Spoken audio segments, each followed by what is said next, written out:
The following presentation has been sponsored in part by Sculpture Depot for one-stop sculpture supply, and Clay Planet, clay manufacturer and ceramic supplies.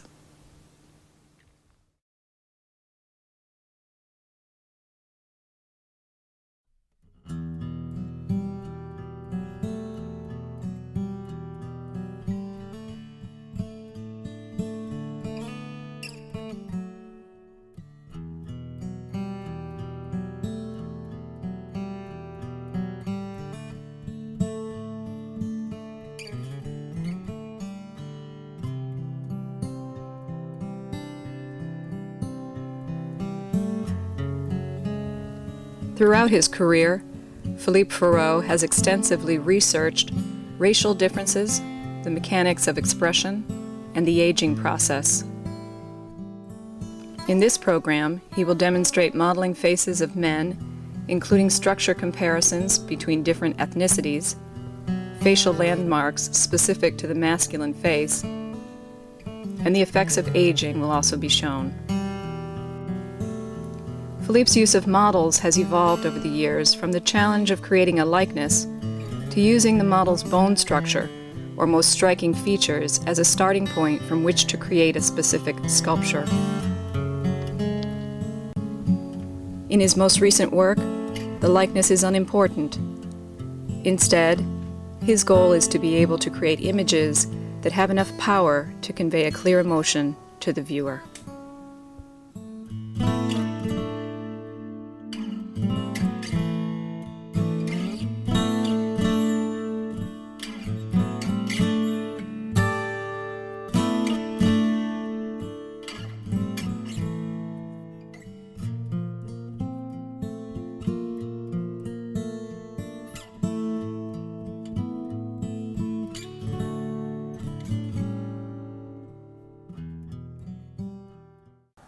When I model the portrait, I use water-based clay, either stoneware or earthenware. This one is a smooth sculpture from Clay Planet. It is very soft, it has no grog, and it sticks to itself, which is very useful. I have some tools that I use. These are scrapers. I have a variety of wooden tools, some wire tools, and for the final texture, brushes and sponges. I also use calipers to take measurements from the model to my sculpture. I like to use proportional calipers because their size allow me to take dimensions without getting too close to the subject. It also allows me to make sculptures of different sizes, either bigger or smaller. To do the structure, we're going to first put a ball of paper on the dowel.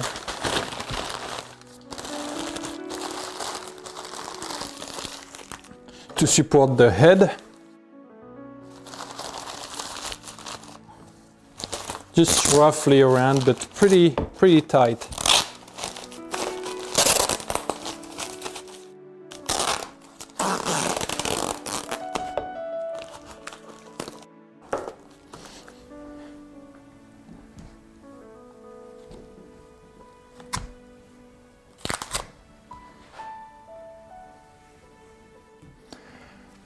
Now I will put my clay around the paper to form a ball.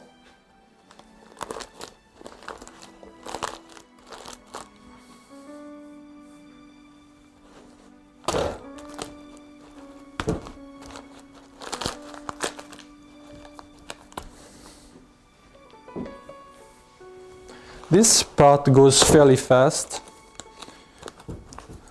It doesn't require any precision, just make a ball.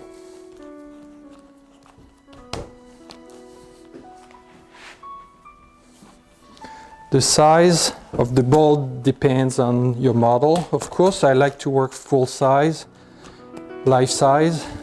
I find it easier and it's a little bit more impressive than smaller and less difficult than when you do over life size. Once I have basic light bulb shape like this, I'm going to start looking at the model and try to find where the volumes are.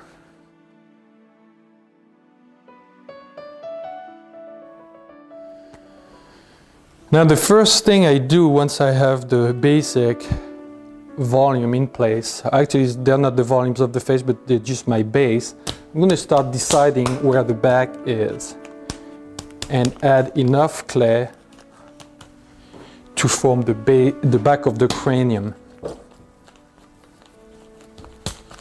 And you can notice that this is very round and it overhangs here on the back. For the front, I will just add enough clay here to give me the forehead.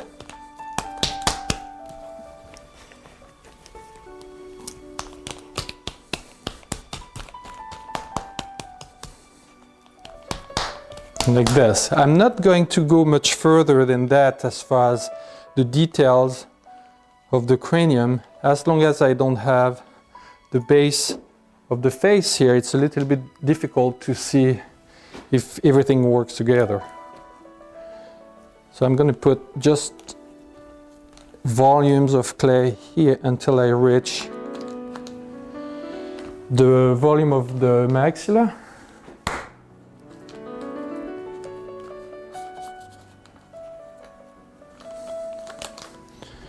A little bit of neck.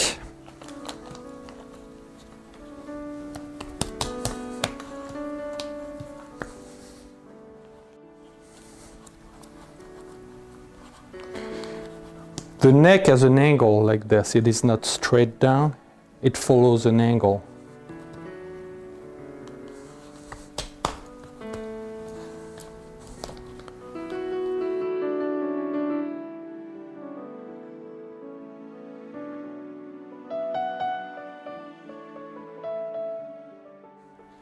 I'm adding the volume at the back of the mandible.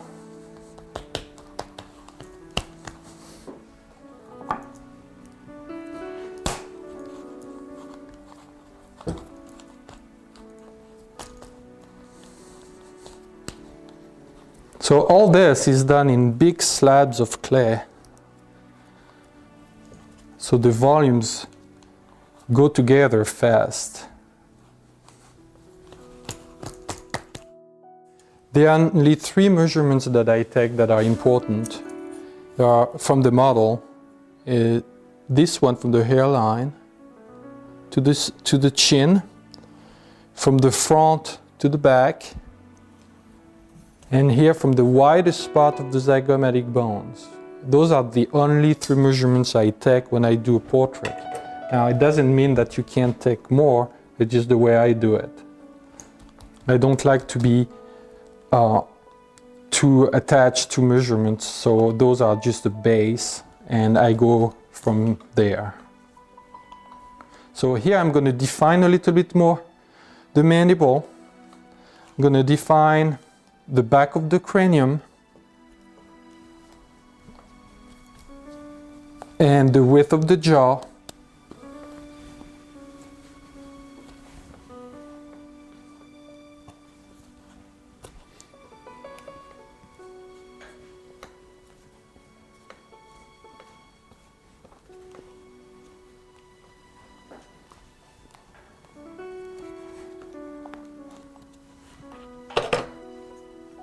It is important to look at the head from the back to decide if it's symmetrical, if the neck is centered.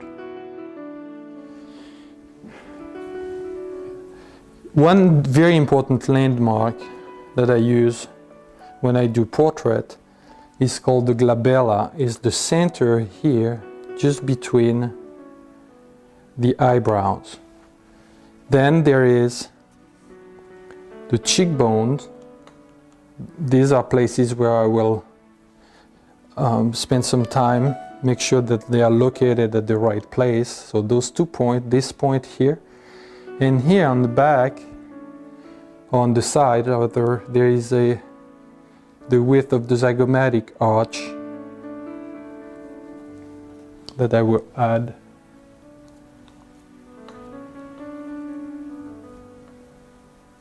Like this. I want to make sure that my structure is correct before I put any features into the work.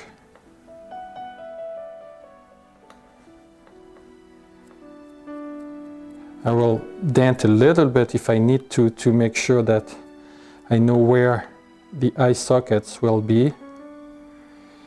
But I'm trying to spend as much time as possible on the bone structure.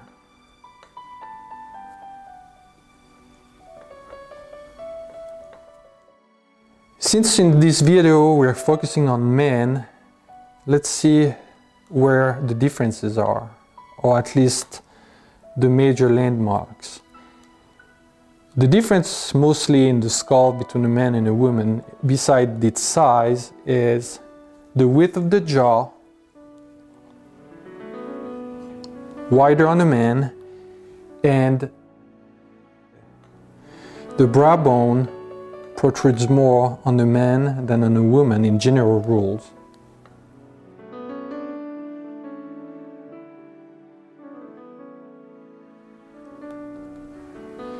Here, the temples, so it goes like this: temples, frontal bone, and here the brow bone protruding. So in profile, you will have a definite bump right here.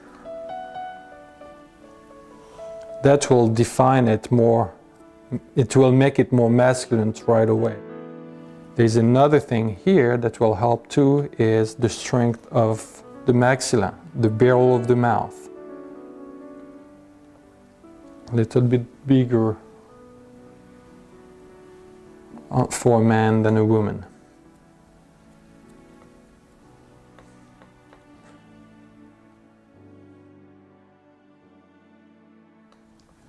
The width, the thickness of the neck also is important.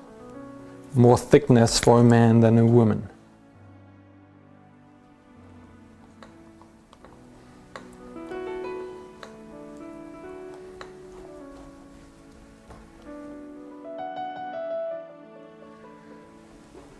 Now with the scraper, I'm going to try to bring my volumes together and define each volume separately.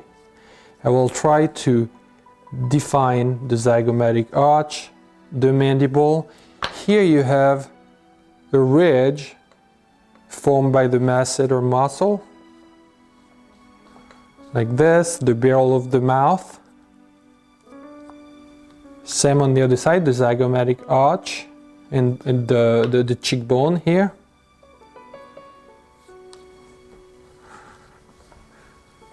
So what I'm doing, I'm basically forming some planes on the face to pull out my volumes.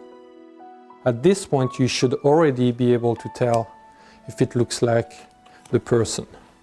Now, because it's a man, we're going to really pull out those volumes.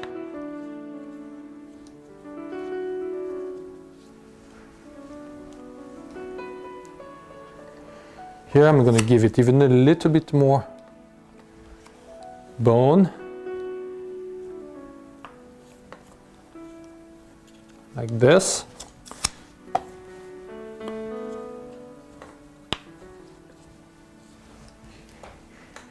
Here we go. From here I eyeball the eye socket, so I'm going to go in there and I'm going to push this to give me the placement of the eye socket. I have always done it this way, where I actually use the volume here to define my cheekbones with the material removed from the eye socket. And here, because it's a man, I want less volume than I would for a child, for example. Now to do the nose, I'm going to use the same principle I used for the structure of the face. I'm going to use planes. So I'm going to put my volume on as a big series of triangles.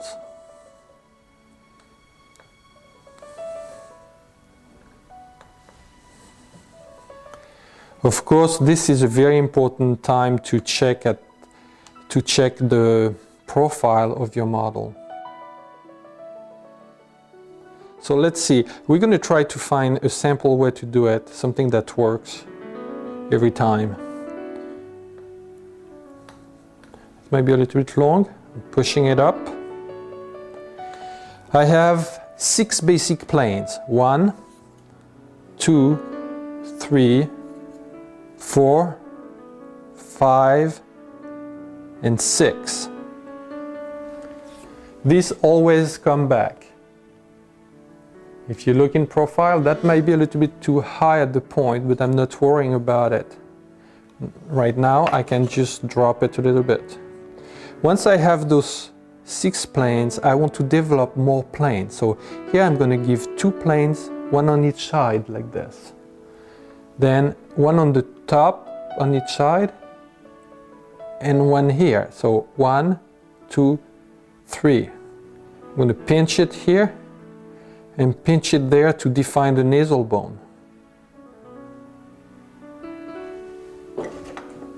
Then I'll go in here and I'm going to pull the nostril a little bit to open it.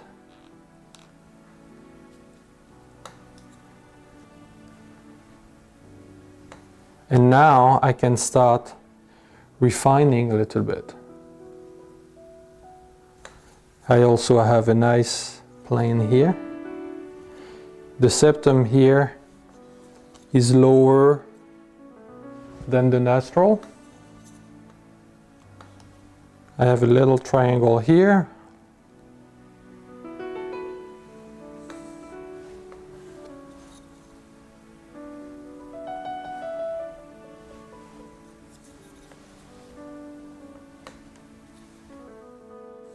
This is a very important feature. This is the prolongation of the cartilage of the tip of the nose, called the alar cartilage. And in some people it's very separated at the front like this, and in some people it's very round. But in any case, you will have a follow-up of this cartilage. It's going to keep going down here to the root, to the groove here. So this is amplified on this particular example, but you have to remember that you should be able to find those features in pretty much every nose. You just have to look very carefully and you'll find them. Now I'm going to just soften it a little bit. This is the widest spot of the bridge. It's the connection between the nasal bone and the cartilage. So it goes from narrow to wide to narrow again. Even on a straight nose. If this nose were completely very thin at the tip, it would be thin like this here, but here it would widen anyway. Now at this point I'm going to add the barrel of the mouth.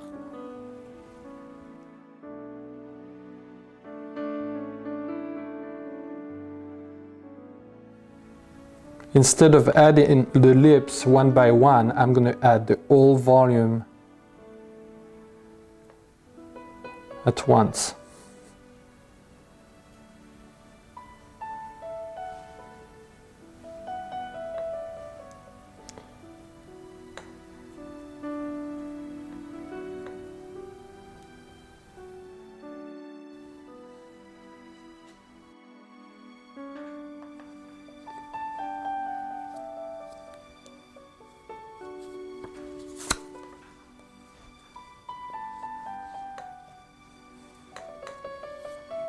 At this time, all I want to do is to define my volumes.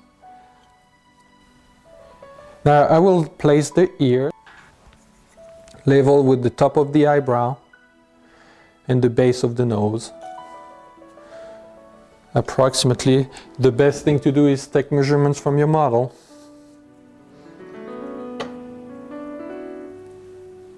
And just place a wedge at a slight angle. And once again, this is not necessarily to define them, it's just to place the ears so you can see if the width of the face is correct, if the height of the face is correct.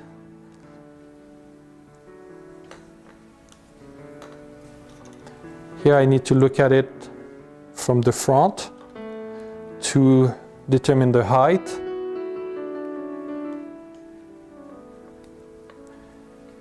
And probably from the back will help me determine if they are at the right distance.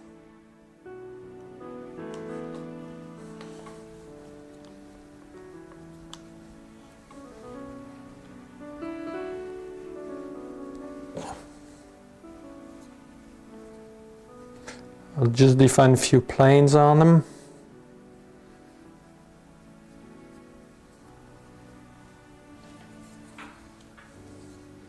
Very sketched in, just roughed in, they are not defined.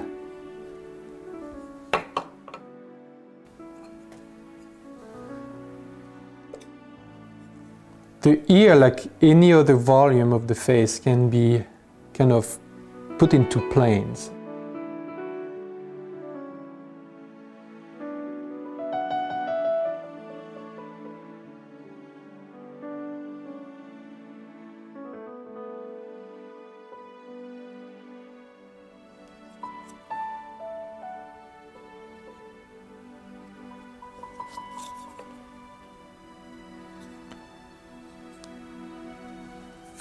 It is like I'm drawing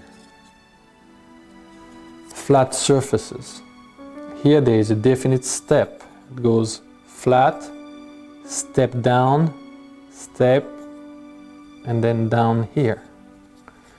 The lobe is defined not only by that direction here, but also this angle.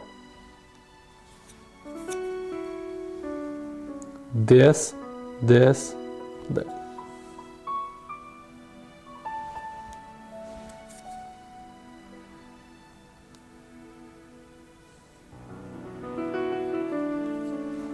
That's all I need for now.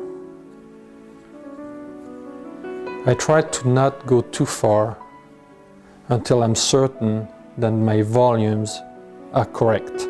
So I'm going to refine this a little bit and compare it with other pieces that I prepared.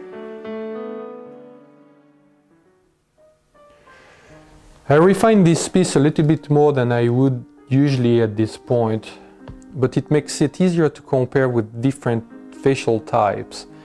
Here I have sculpted a woman that is at the same level of finish than this one, and you can see the differences. If I turn it in profile, you can see the brow bone being more developed in the man than in the woman. This is a more round forehead. Also the mandible has a different angle. This is more horizontal. Here it is more vertical. The nose is a little bit more refined. The neck is thinner in a woman than in a man. Those are the main thing. From the front, look at it again, you will have the width of the mandible is very, very different. One of the biggest difference also is the difference in the size of the head. A woman's skull is in an average of 1/3 smaller than a man's skull.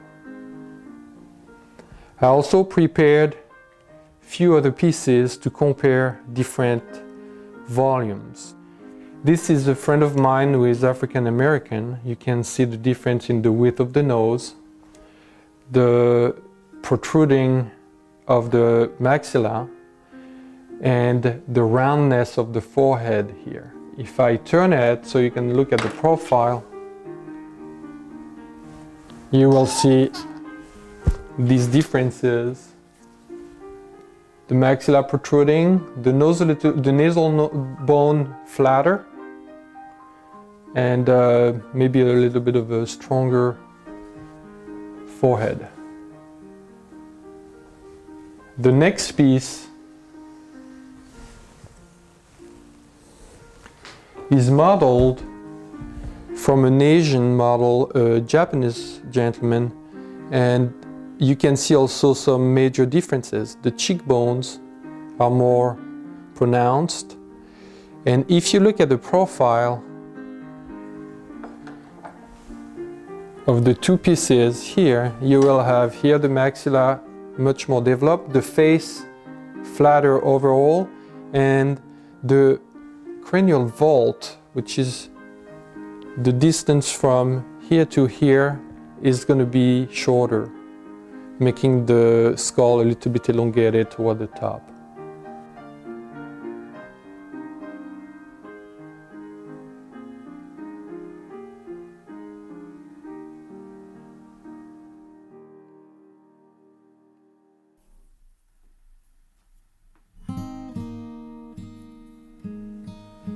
The biggest advantage of defining the volumes to this point is that there is no question about where the eyes and the mouth go.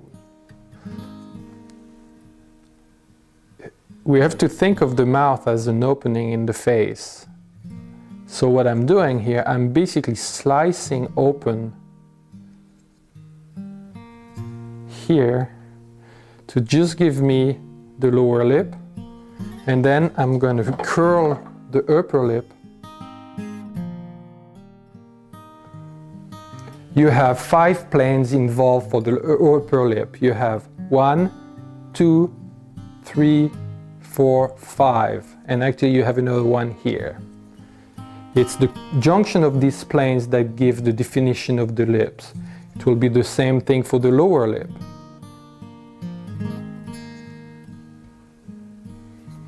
This is a little bit too thick for a man, so if you want to thin it, it's easy enough to just go around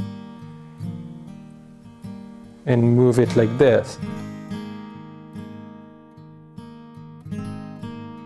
I want more volume on the upper lip, so I take a little bit of clay like this on my tool and I put it on. Same in the center.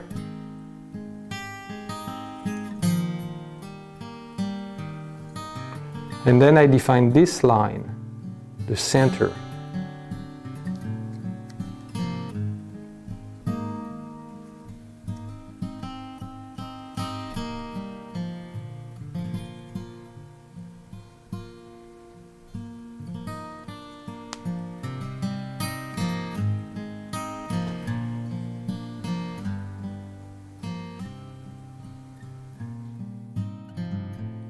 This area over the lip is convex, not concave.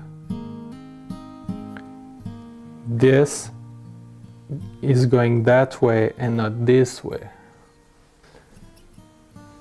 A little bit more chin.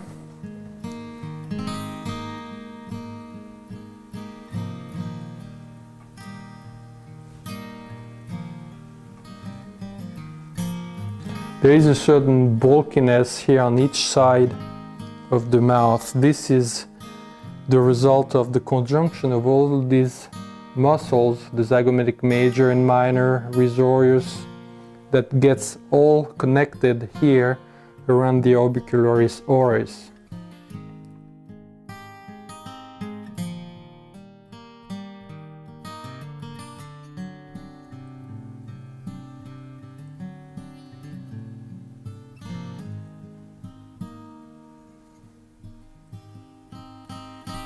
I don't want the lips to be too fat, so I'm thinning them by just reducing the thickness by just pushing the upper part and the lower part here. The corner of the mouth is fairly deep. And this curls in, kind of tucked in at the corners.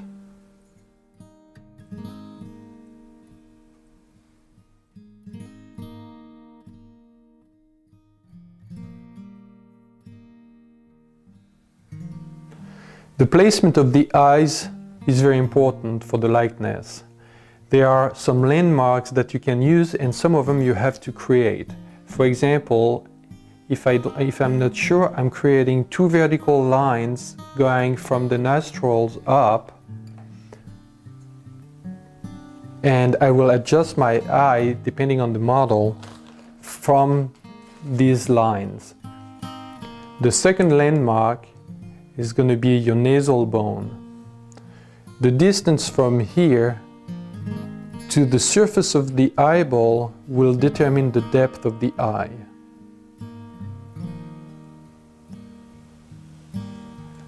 The first thing to do once you have your landmark is to define the surrounding of the eye. So if you need a little bit more volume here, or even underneath, add your clay. Here I know that my model's eye goes a little bit further than the line here. So I'm going to just mark it.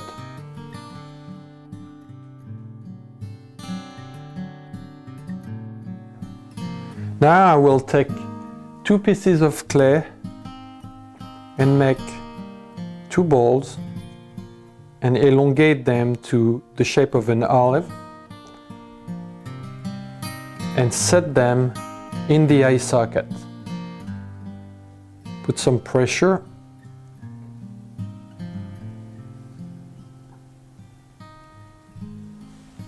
Then I will come with my tool, and the first thing is to give the shape of the interior of the eye.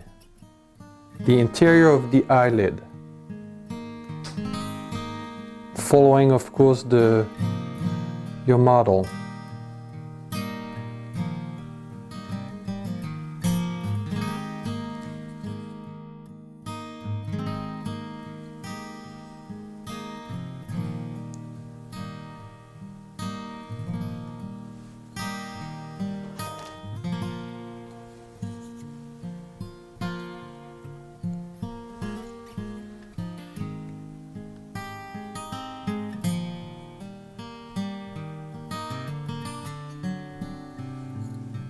Then, once I'm satisfied with the shape, I'm going to use this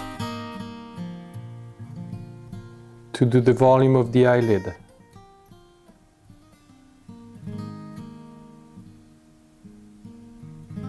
Lower eyelid.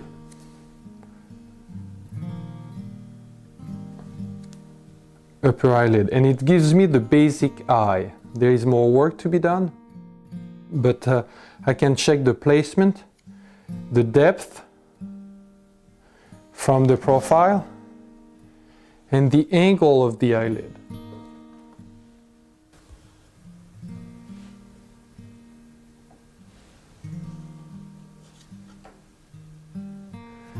One of the features of the eyes that you can check to make sure that your eyes doesn't look too feminine is add some angles here, some planes. This would be straight line, straight line, straight line, and the interior would be round.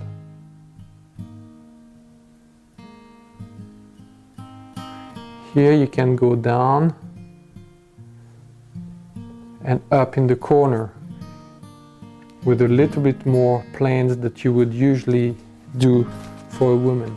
Then make sure that this is not too high, maybe lower it a little bit.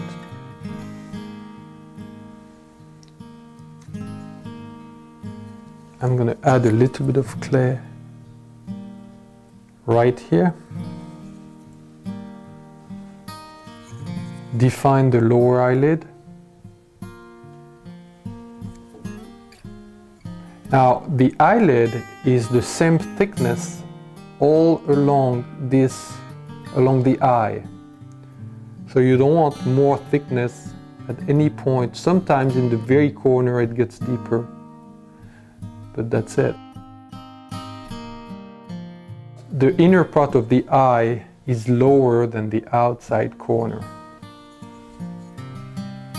Also in profile,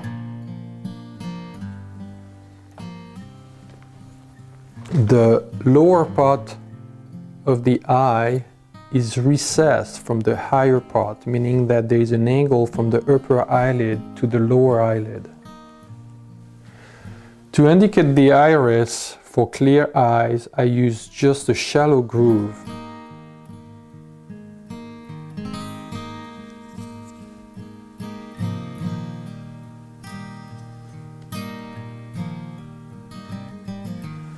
And for the pupil, just a half a circle. The darker the eyes and the deeper those grooves are.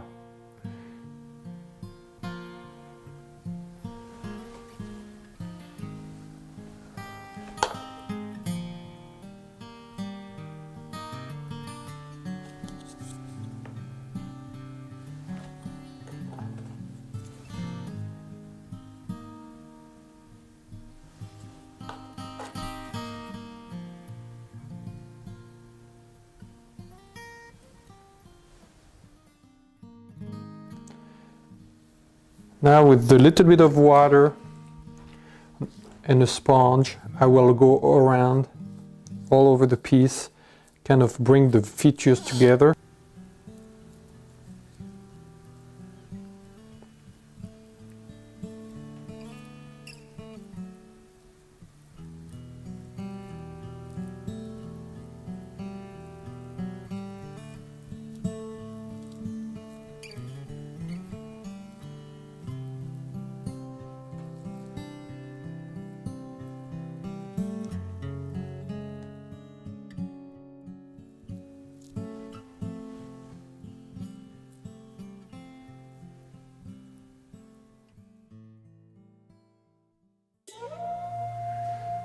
The mouth of this model is a little bit more round than the Caucasian. It's often the case in Asian people. And they also have a little bit more volume. So I will start the mouth a little bit differently. I'm going to add some volume up here. I'll go one here.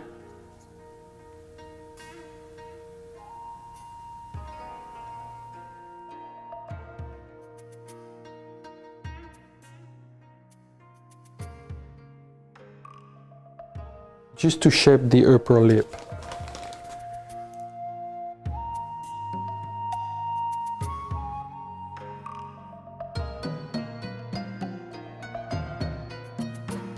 I'm adding volume also on the lower lip.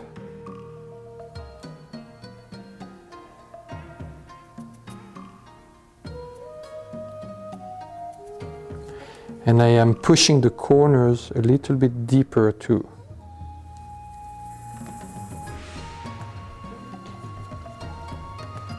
I'm putting a little bit of clay here.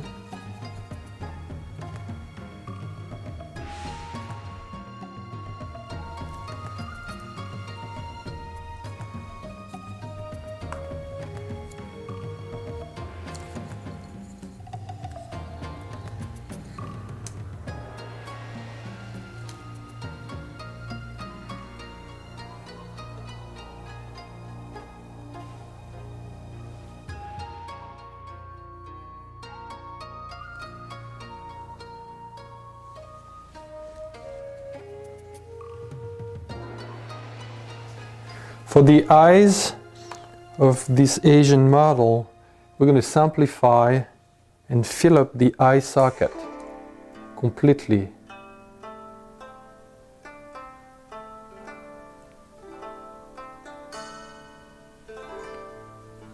Instead of putting a ball in it, I'm just filling it in. all the way to the corner. And I will give the shape directly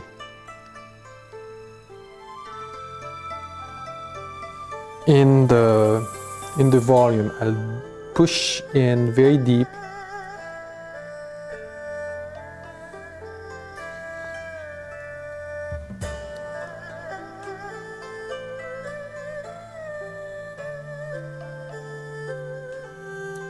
And in the very corner, I'm going to cut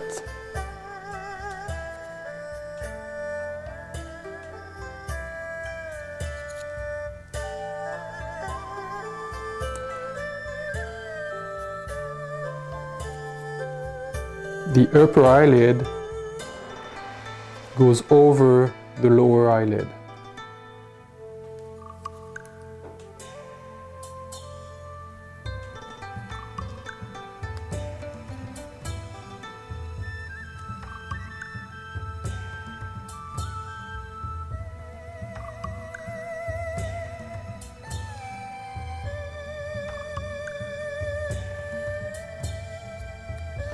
Here again, I'm going to try to find some planes, meaning some straight lines. From here to here, and then it goes down here.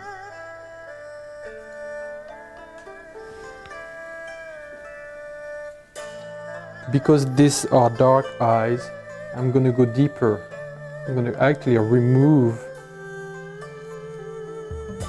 the clay inside the iris and maybe leave a little triangle of clay to give some highlight.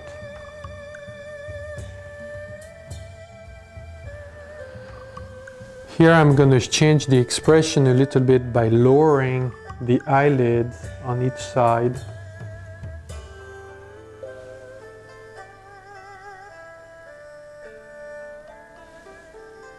And I'm going to push each side of the eyebrow toward the center and a little bit lower.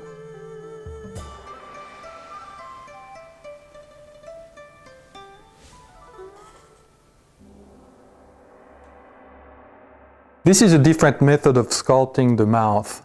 I'm going to use a wood carving gouge to get the shape of the lips. First, I go halfway between the nose and the chin and I draw the parting line of the lips.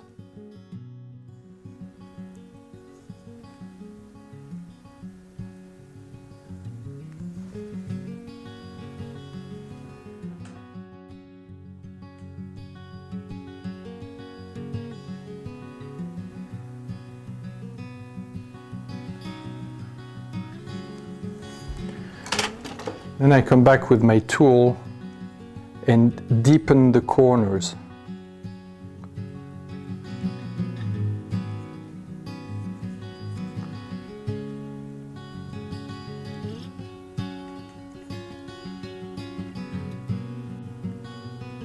Here the philtrum a little bit deeper. And then I can refine the contour of the mouth on the bottom and the top.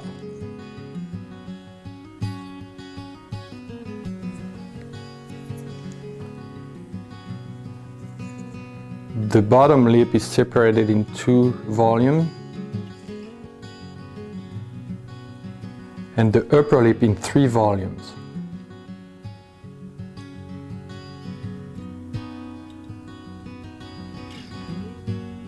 I never work too long on one spot. I will work a little bit on the mouth, then start the eyes, then work on the nose. I try to not focus too long on one spot because then you get lost and overwork it.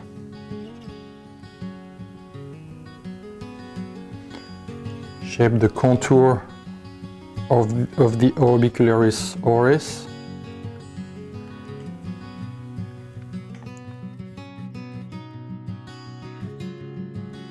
With the handle of the brush, I'm going to form a rim around the lips.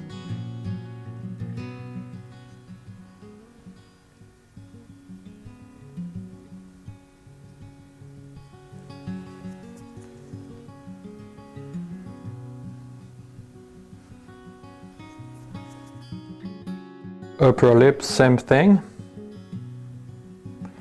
I'm going from up here, going down. So instead of adding this volume here, I'm pulling it out of the clay I have.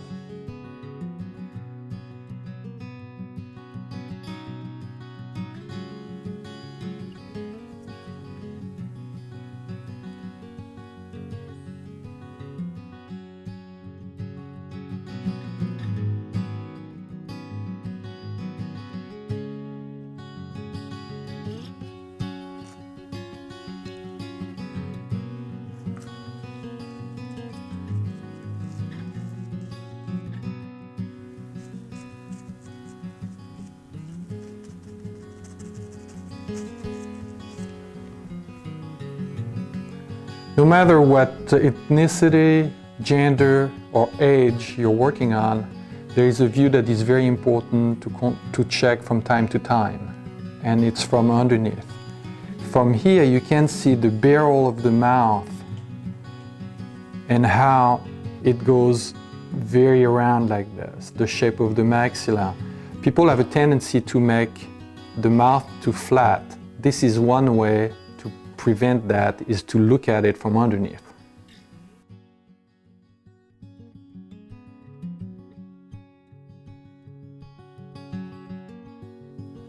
In this particular case, I'm adding volume that will include the upper eyelid, the lower eyelid, the eye, and the bag under the eye. So it requires a little bit more clay, and I'm pulling it down here to the edge of the orbital cavity. So I have the volume I need here. My model has eyes that are protruding a little bit more than the Caucasian man we're sculpting. So here I'm going to push the eye, make sure that I have the eyeball established.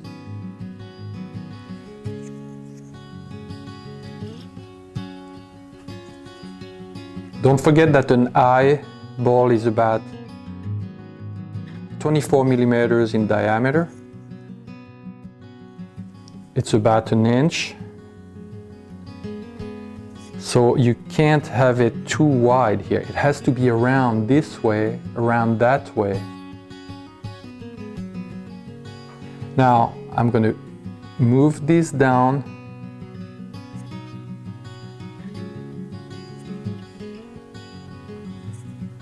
To include my lower eyelid. And on the top, I'm going to remove the excess clay.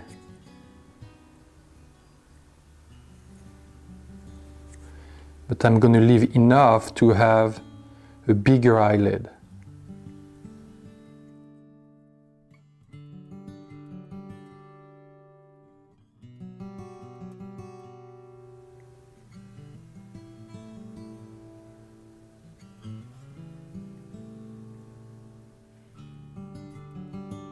These eyes are sculpted as if the model looks straight forward. Now I want to change that by having him look on the side. To do that, I will have to change not only where the iris is, but the shape of the eyelid, the upper and lower eyelid. So I'm going to change the position of the iris, move it to the side like this.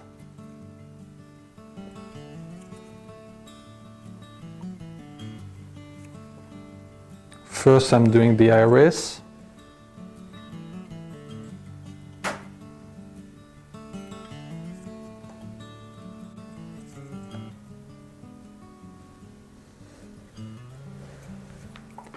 And then I will modify the shape of the eyelid.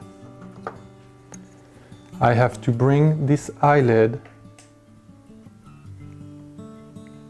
with a flatter curve here and a sharper curve in the corner, because the volume of the cornea changes the shape of the eyelid.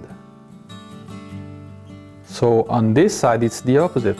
The part closer to the nose is more slanted, and this side is more round where the cornea is.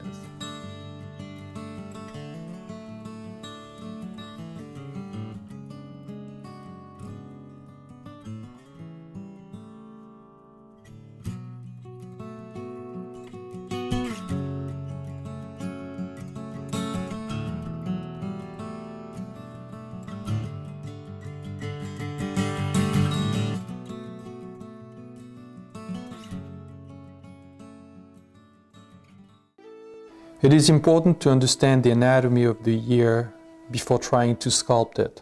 There are some landmarks that make it easier to understand. Here, this is the helix, this area around the ear. This is the anti-helix. The lobe, the tragus, the concha is the opening. This is the anti-tragus, this little ridge at the bottom. As mentioned earlier, it is much easier to do the ear if we have established the planes first. Now that this is in place, all I have to do is come in here, clean the inside, remove the area of the concha, the triangular fossa, separate the helix from the anti-helix, and it stops around here.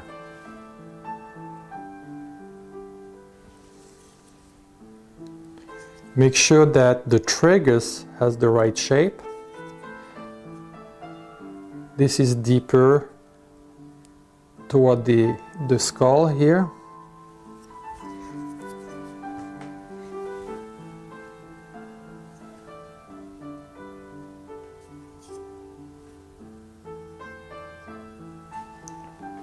And do not neglect the back of the ear that has a specific shape going toward the skull at an acute angle. And the lobe is attached on the back right here. Now I'm going to come back and refine this a little bit with my tool. Refine the bottom of the holes with the back of a brush like this. Establish more planes. Define the anti-tragus. This is an important part.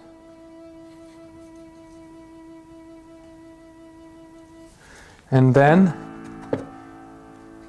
go with a little bit of water and smooth everything. Blend all the volumes together. When looking at your model from the front, sometimes you will notice differences. Some people have the helix pushed in like this, and other people have the anti-helix recessed from the helix. That is something you have to check from the front. There are some few details worth spending time on. Almost everybody has a little bit of a bump going on the edge of the helix, and it's more or less in that area here that it's a little bit lower. And on the top here, the plane change. It goes from horizontal like this, and it turns. It's not like a worm. There is a kind of a twist to it. So you have to observe very carefully on your model.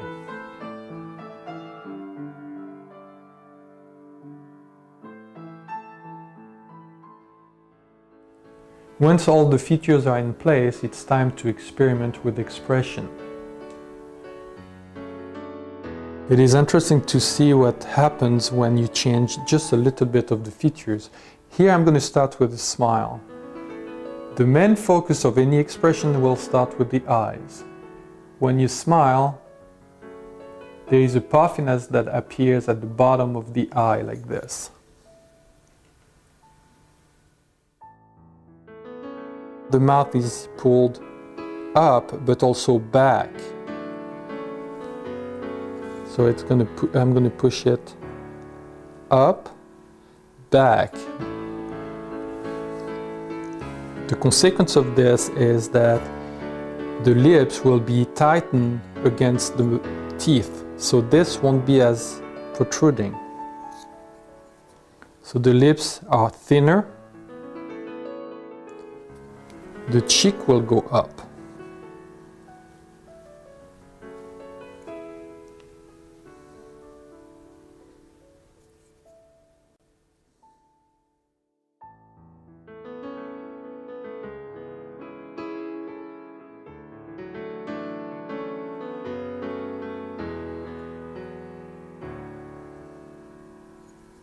There is so much smile you can have before you have to start showing teeth. Showing teeth is a little bit tricky, especially if your final piece will be in bronze, because it always looks like dirty teeth with the patina. So I try to avoid showing teeth for any pieces except the ones that will be in marble.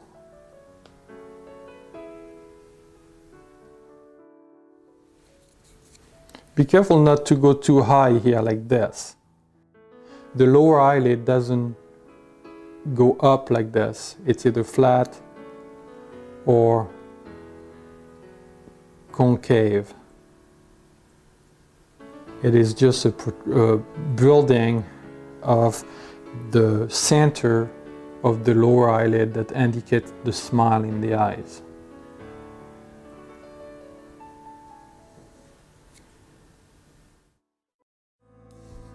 This is a very slight smile. Now let's see what happens if we start playing with the eyelid and the eyebrow.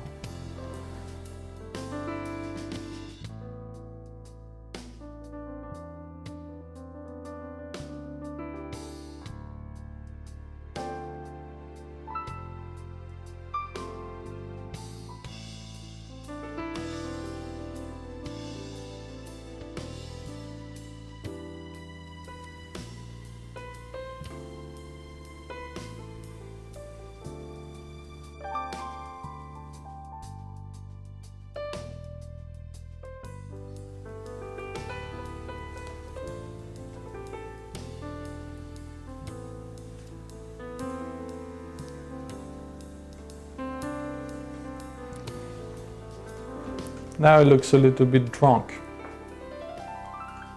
Now if I want to change it from kind of drunk to sleepy, I'm going to have to change to relax his mouth, relax this, relax the forehead, lower this, and then change the position of the iris. It has to look down.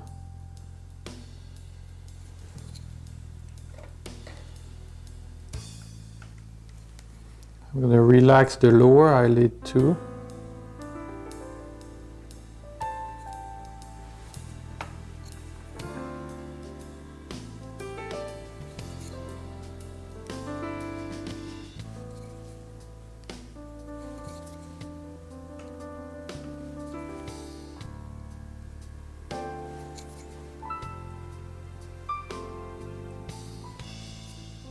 Now he's almost asleep.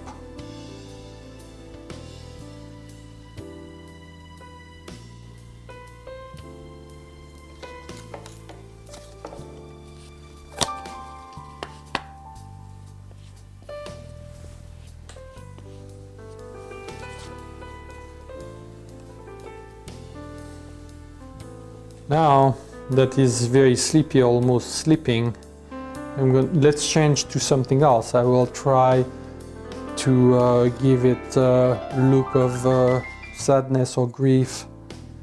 So where would it be? It's going to be, I'm going to reopen the eyes, and this time it's easy because I can just push the clay that is the eyelid, redefine my upper eyelid, but with a little bit of a slant.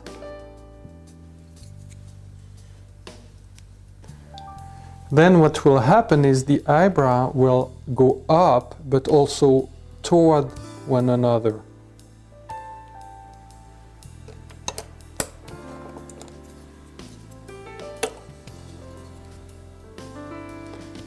They will form a fold in the center.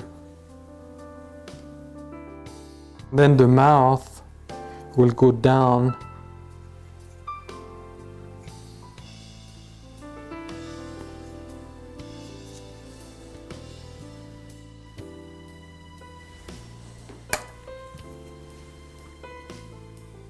And you can keep changing this many times and study different expressions.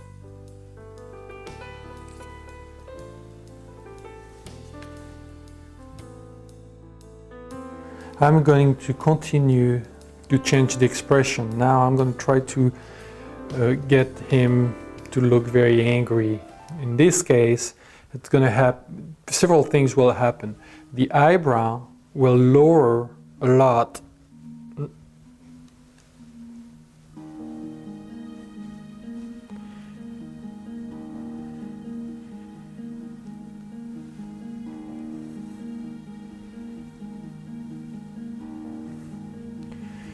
The eyes will contract a little bit to close a little bit.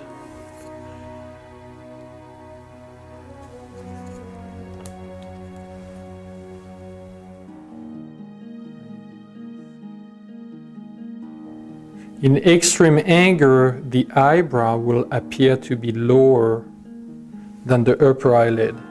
So the upper eyelid disappears underneath the eyebrow.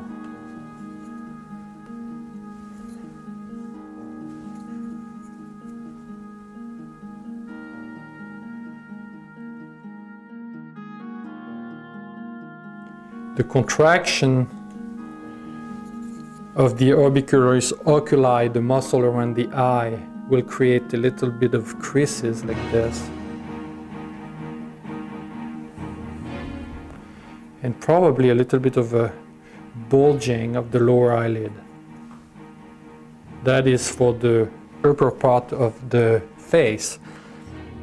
There's also a contraction of the nose, which produces a fold here. And then the nostril will flare.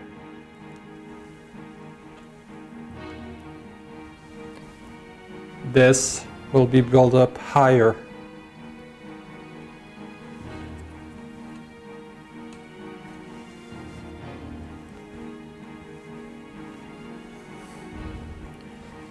And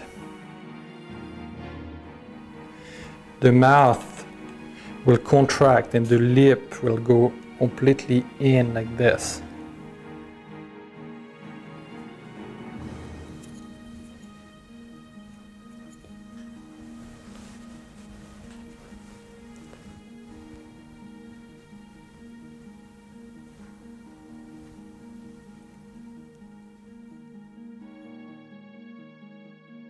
It is important to try as many expressions as possible. Now I'm going to give him a little bit more pleasant expression.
I'm going to lightly indicate what the iris will be. I want him to look slightly to the side and up.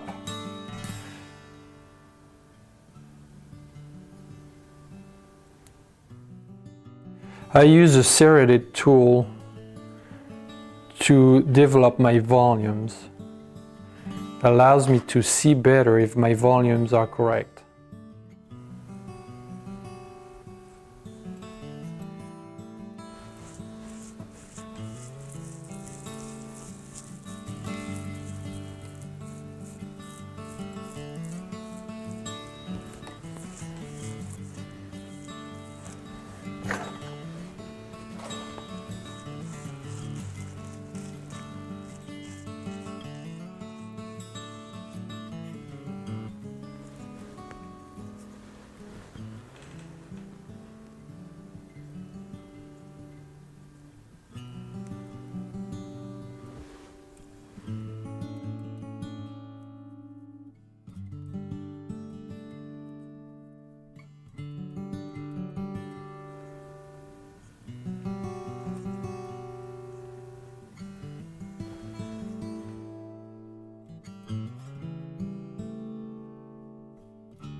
Here I'm adding the volume for the eyebrows.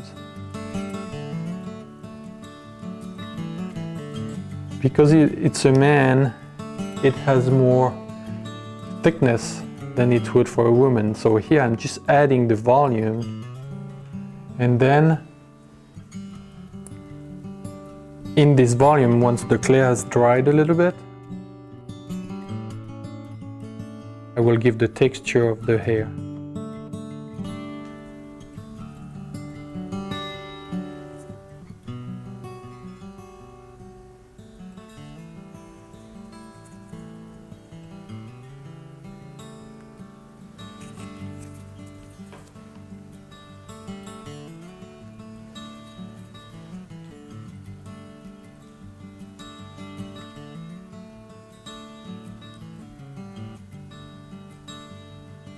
Now I'm changing the position of the head.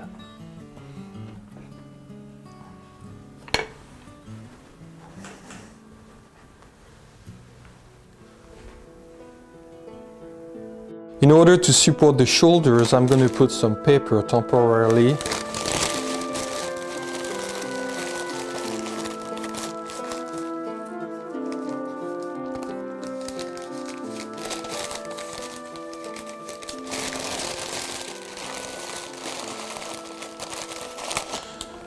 And some tape.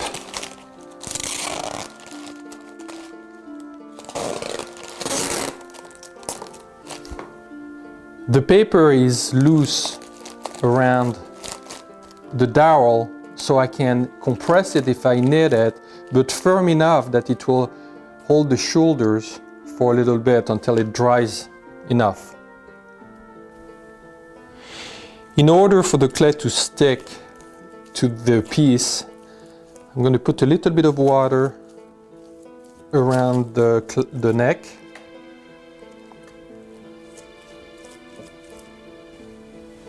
And with some slabs of clay, I'm going to start building the volumes.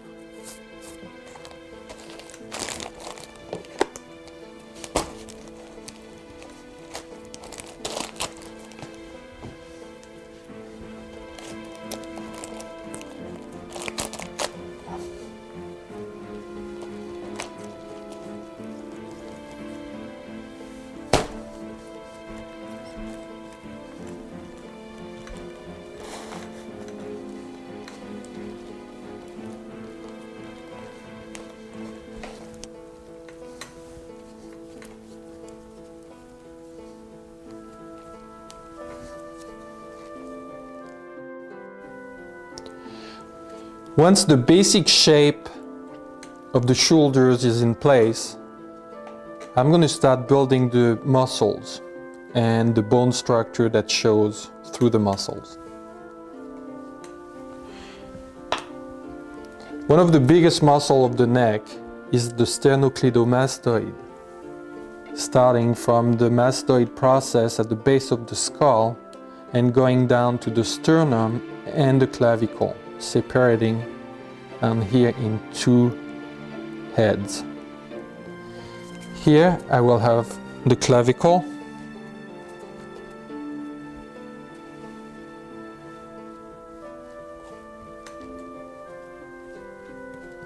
on one side,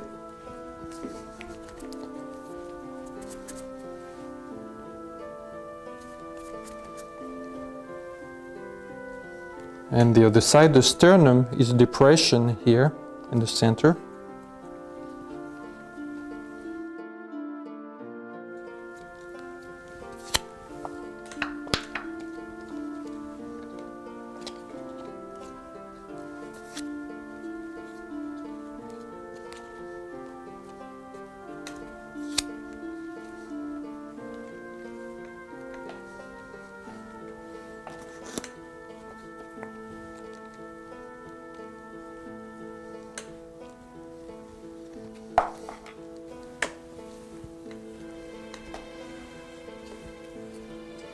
Once again, I am trying to define planes.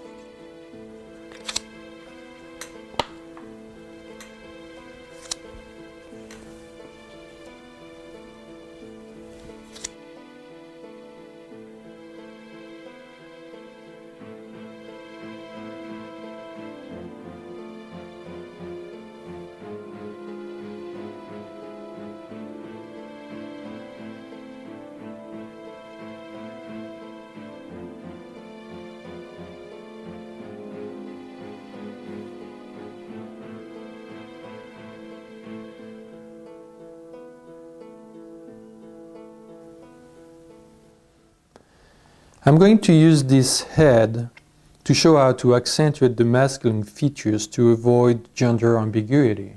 The way this piece is modeled right now, it could either be a teenage boy or, with a few modifications, a young woman. I'm going to push in a dent, an indentation here to get the brow bone to protrude a little bit more.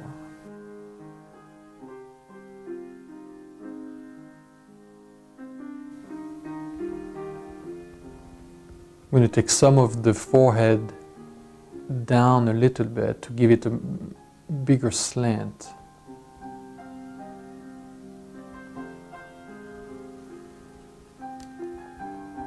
And redefine the brow bone.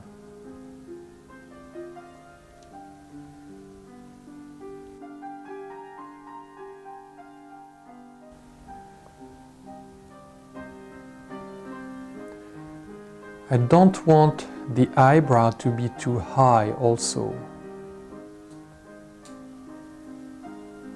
There are mainly three parts that needs to be modified in this particular case: the forehead, the jaw, and the chin.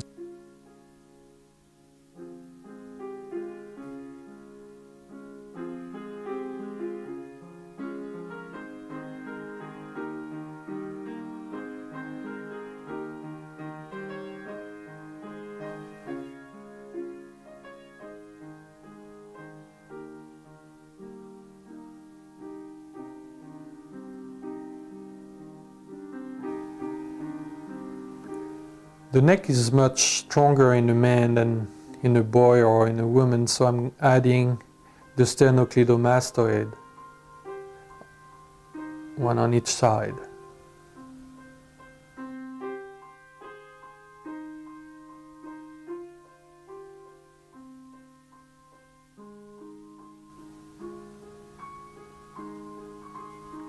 Here there is more volume on each side of the mouth too.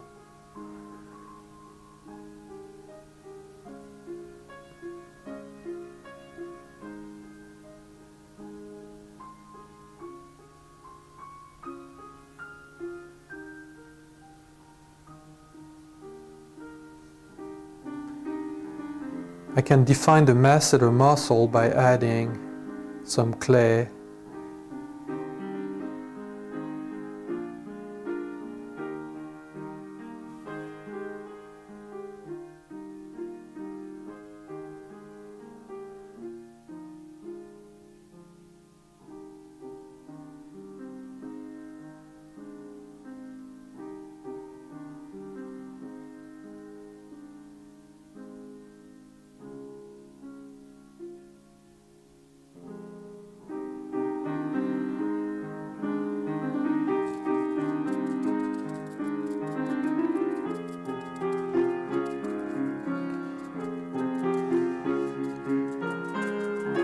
So now he's more masculine, but he's still very young. So just for exercise purposes, I'm going to start the aging process. The aging process often starts from the top of the face, meaning the first area where you're going to notice wrinkles will be here, very light wrinkles on the forehead. Then a little bit more of a groove under the eye. Also, in his case, I want to have the nose a little bit bigger, a little bit more masculine, so I will add a little bit of clay on the bridge.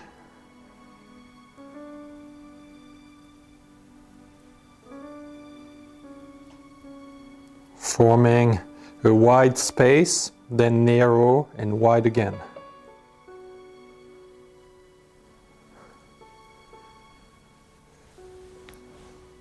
I'm going to add some more grooves.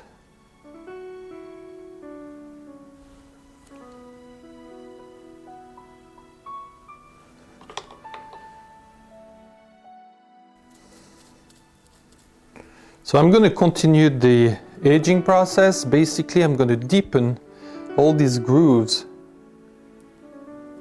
a little bit here, a little bit in between the eyes, right here, definitely deeper around the nose, but also what's going to happen, I'm going to have more volume of flesh here. It's not only a groove, it's a building of the muscles here.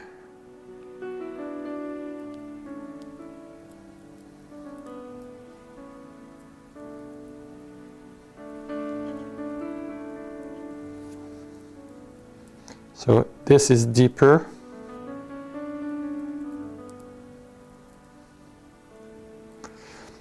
I'm going to make the face a little bit more chiseled, meaning those muscles will stick out a little bit more. And I'm going to deepen the area surrounding the orbital cavity right here, but also at the same time I'm going to do the same. I'm going to build some tissue here.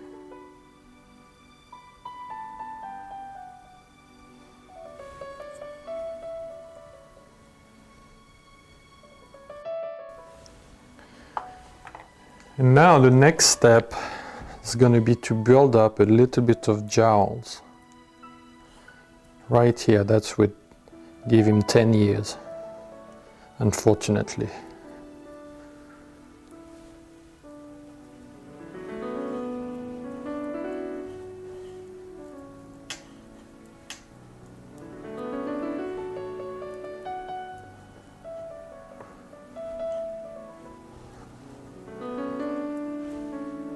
As we get older, the upper eyelid sags a little bit.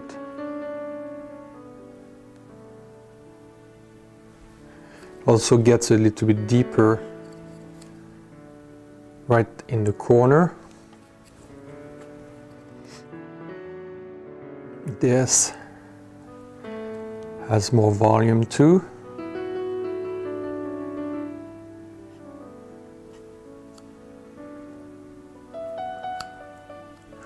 and the wrinkles start showing in the corner of the eye.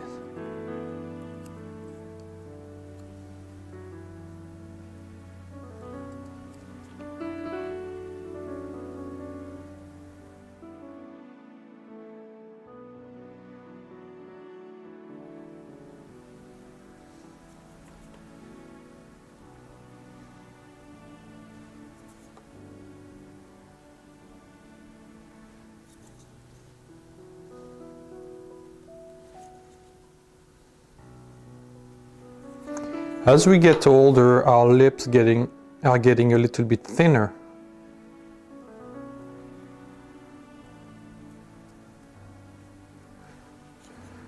And then some wrinkles here.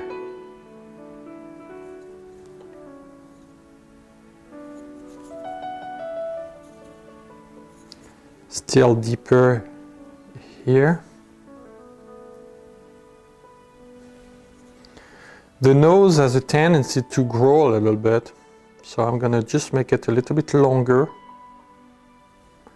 and a teeny bit wider.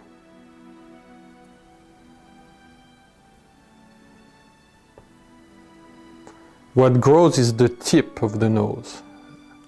The bone here, when you look at it in profile, stays the same.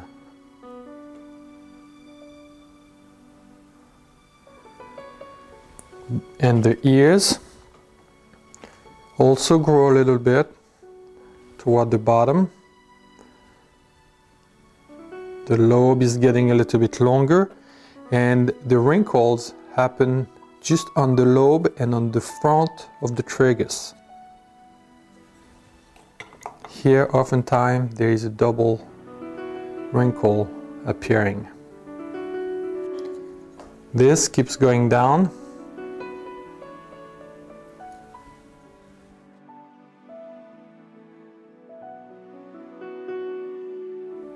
The eyebrow is getting down a little bit.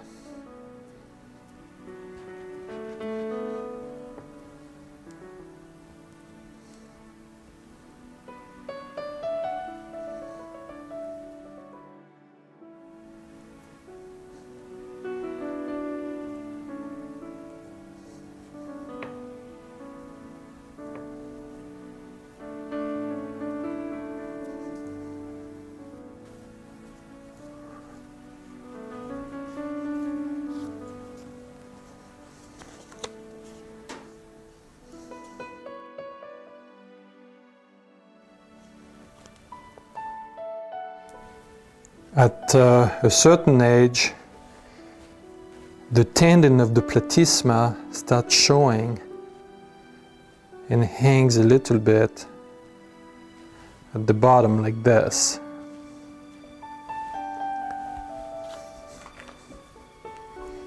Right under the chin, there's another one here.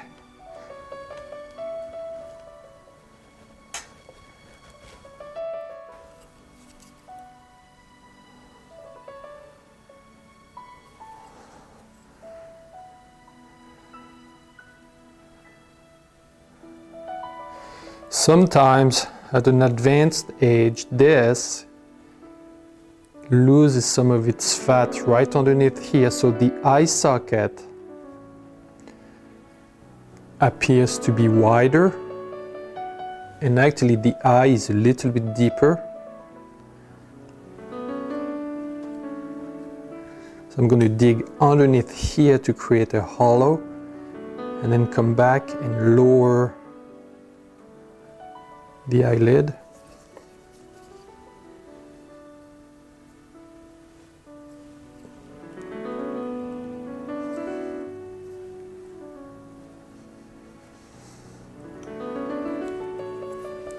I'm going to push the eye a little bit deeper.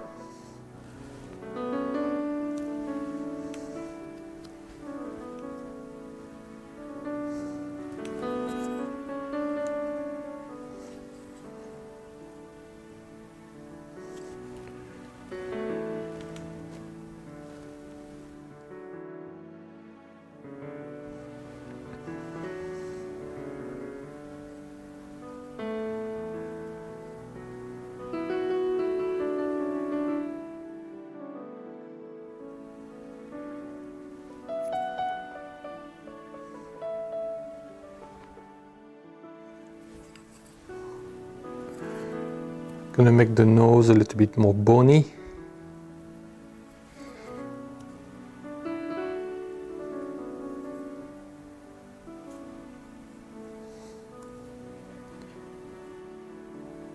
The wrinkles on the forehead do not go farther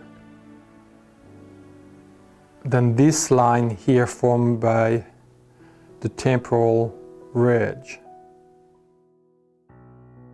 Now, it doesn't happen as much in the US, but still in most of the world, people are losing their teeth and they don't replace them, and what happens then is the lips have a tendency to go in where the teeth were. So this old part of the mouth disappears toward the inside like this, and they seem to be sucked in.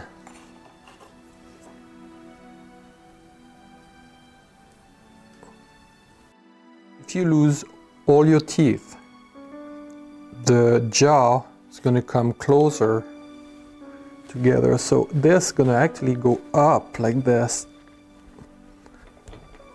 And the chin will have a tendency to go forward. This is going to go up and chin forward. Probably even a little bit more after a few years of chewing without teeth. Where the teeth were to hold the cheeks, there is nothing anymore. So it starts, if the jaw is here, it's going to start behind it, in front of it.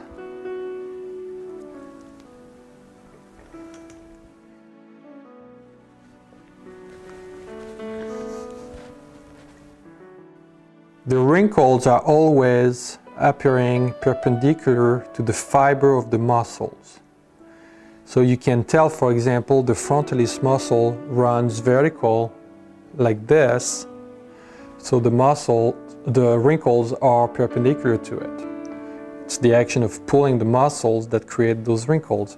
Same thing around the orbicularis oculi. It's a sphincter muscle that goes around the eyes, so these wrinkles are going around like this.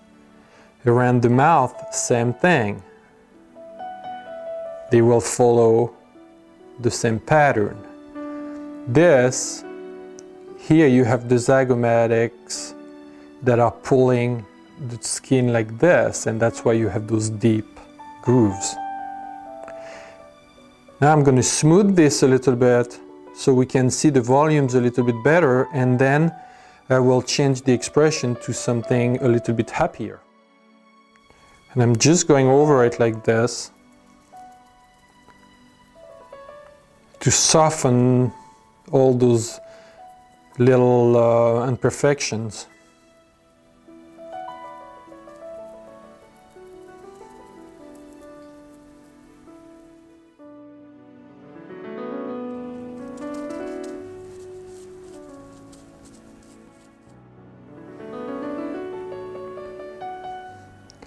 With the rubber tip wedge, I can do a little bit of eyebrows.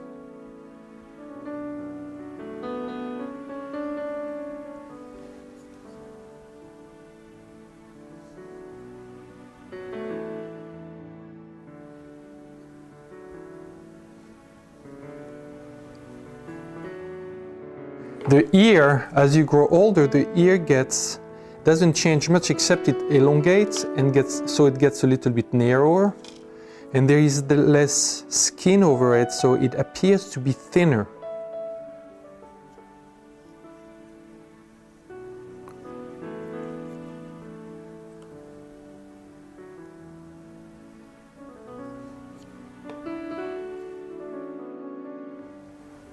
The shape of the skull keeps changing as you get older. It kind of leans back, pulls back that way.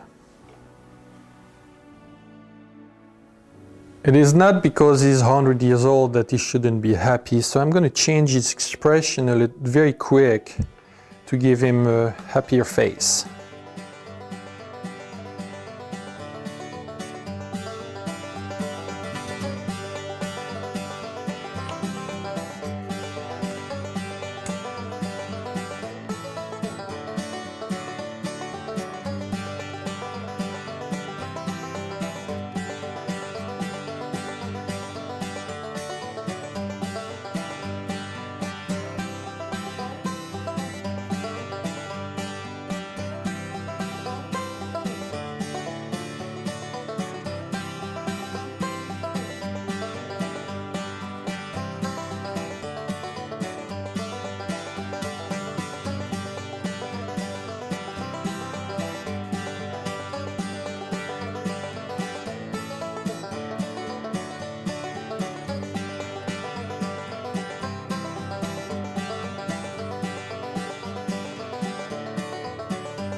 I'm going to use this head to demonstrate where the fat deposit would be on a heavy-set man.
I just give a little bit of texture here for now, and I probably will come back later once I have the hair. For the hair, I have to establish where it goes first. So I'm going to draw the hairline .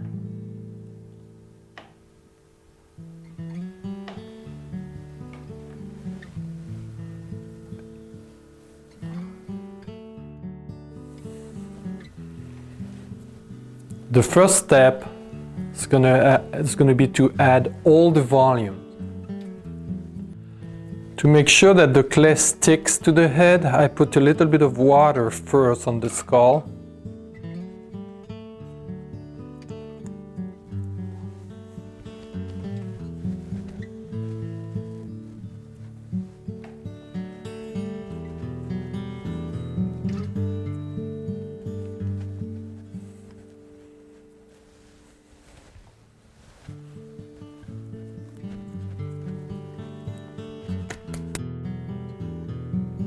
Now we'll start to give direction to the mass of hair. Here it starts around this area here and goes that way. Then I'm going to do a part here.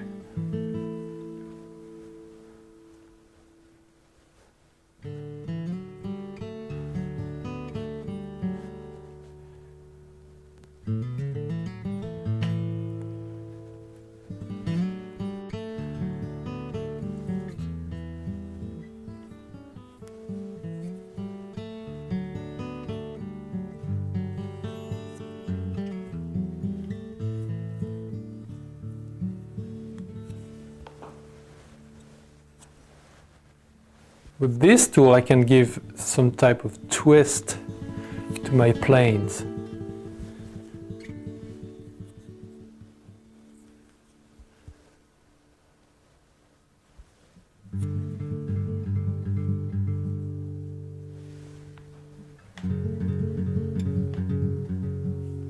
By following the edge of my tool or using the edge of my tools as a guide, gives me some nice curves. Then I come back with the round side and give different texture.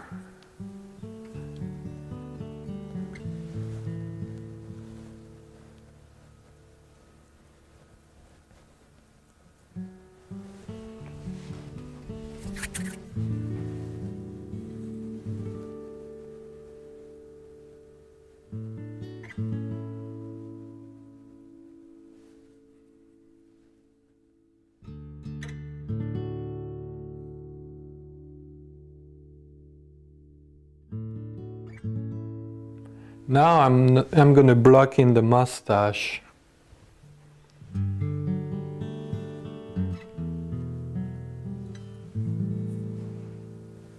Starting from the center in three parts on each side.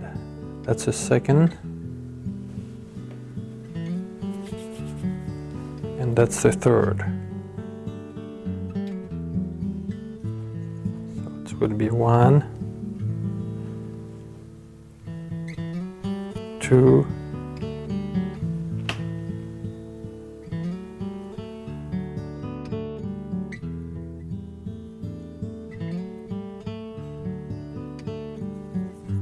now I'm going to give some planes.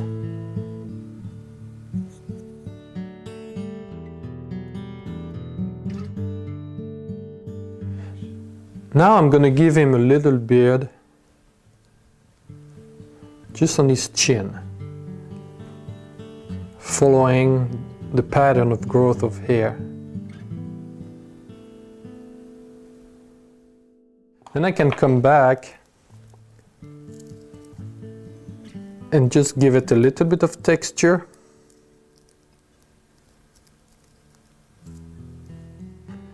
Here I can go on this. Tiny bit of texture too, not too much. I give a little bit and I take almost all of it off.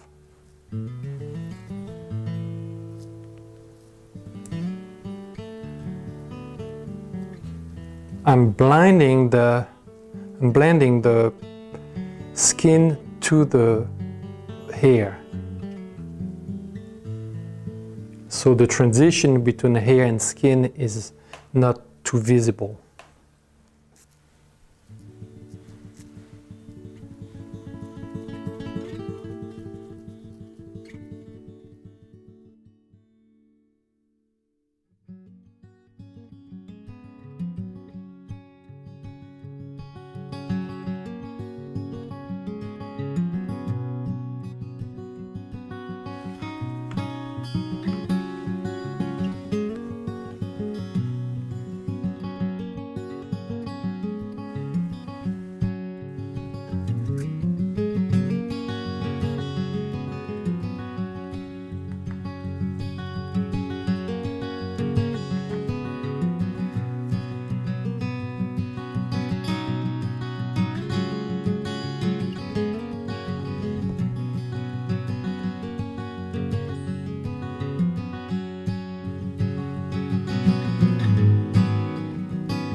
To make the hat, I'm using a slab of clay.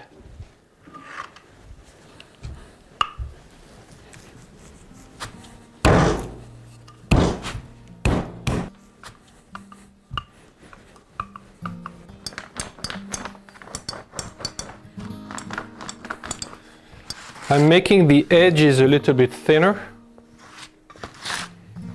so they will dry faster and allow me to give the shape to the hat. I prepared this slab of clay on a piece of paper that will absorb some of the moisture from underneath, and the top will dry. It takes about half a day, so it's firm enough to be handled. I'm going to cut a flat spot to position the hat.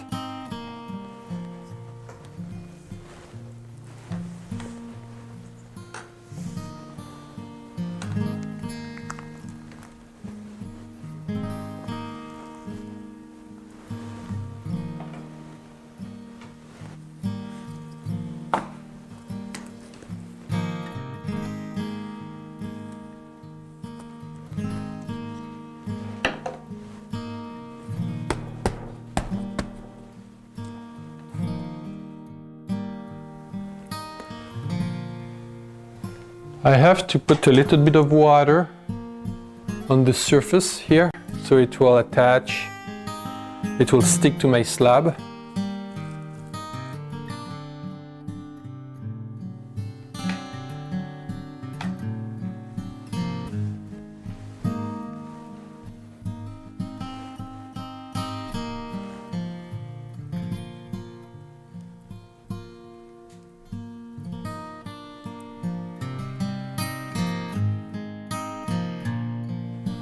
I'm putting a piece of paper in the center here to avoid too much weight.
When I'm doing stubbles, I use this type of little brush here.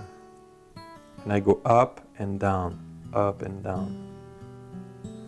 The holes that I make catch the shadows and seem to be protruding.